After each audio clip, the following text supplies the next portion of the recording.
Dans le parc de la Ligue arabe, 100 joueurs marocains affrontent 10 maîtres d'échecs venus du monde entier.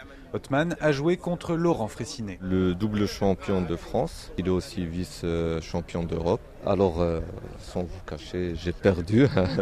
Casablanca est la seule étape africaine de ce tour du monde organisé par la Fédération internationale des échecs pour son centenaire. La présidente de la Fédération marocaine des échecs, Bouchra Kadiri, espère ainsi relancer l'engouement populaire autour de ce jeu. On commence à connaître le bienfait des échecs. La dernière fois, j'ai eu une dame qui m'a dit « Est-ce que c'est vrai le jeu d'échecs contre l'Alzheimer et tout ça ?» J'ai dit oui. Et ben, la dame, elle a 55 ans, il m'a dit « Ah non, moi je vais commencer à apprendre à jouer aux échecs. » Il a dit à sa tante, il a dit, tu vois. Et puis, bien sûr, on connaît tous l'impact de ce jeu sur les enfants. Il développe l'intelligence, le respect, beaucoup.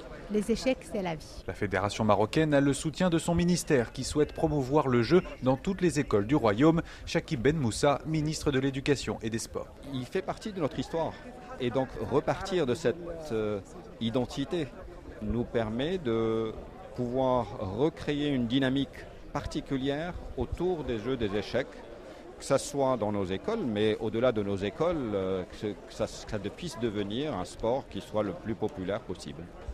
Au Maroc, comme sur le reste du continent, le défi est grand pour les fédérations africaines. Sur les 2000 meilleurs joueurs d'échecs au monde, appelés grands maîtres, seuls une dizaine sont africains. L'Égyptien Bassem Amine est l'un d'entre eux. À 35 ans, il est champion d'Afrique et 51e joueur mondial. C'est toujours très difficile pour nous, même si la Fédération internationale a amélioré les choses ces dernières années. Les efforts doivent venir des gouvernements africains. Ils doivent investir, organiser plus de tournois, attirer des grands maîtres pour entraîner, car il y a beaucoup de talent sur le continent. Souvent des jeunes joueurs qui n'ont pas assez d'opportunités de voyager et de jouer des tournois.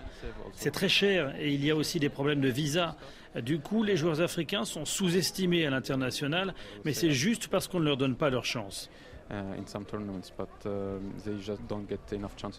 En attendant, les Marocains peuvent observer jusqu'à ce soir Magnus Carlsen ou Hikaru Nakamura, les numéros 1 et 3 mondiaux, s'affronter à la Makamat du Pacha de Casablanca. Victor Moria, de retour de Casablanca, RFI.